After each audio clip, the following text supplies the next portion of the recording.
کیا اللہ اپنے بندے کو کافی نہیں؟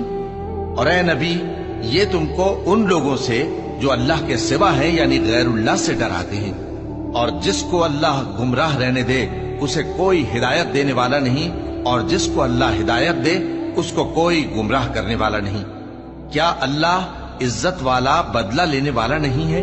اور اگر تم ان سے پوچھو کہ آسمانوں اور زمین کو کس نے پیدا کیا تو کہہ دیں گے کہ اللہ نے۔ کہو کہ بھلا دیکھو تو جن کو تم اللہ کے سوا پکارتے ہو، اگر اللہ مجھ کو کوئی تکلیف پہنچانی چاہے تو کیا وہ اس تکلیف کو دور کر سکتے ہیں؟ یا اگر وہ مجھ پر مہربانی کرنا چاہے تو کیا وہ اس کی مہربانی کو روک سکتے ہیں؟ کہہ دو کہ مجھے اللہ ہی کافی ہے، بھروسہ رکھنے والے اسی پر بھروسہ رکھتے ہیں۔ کہہ دو کہ اے قوم، تم اپنی جگہ عمل کیے جاؤ، میں اپنی جگہ عمل کیے جاتا ہوں، ان قریب تم کو معلوم ہو جائے گا کہ کس پر عذاب آتا ہے جو اسے رسوا کرے گا۔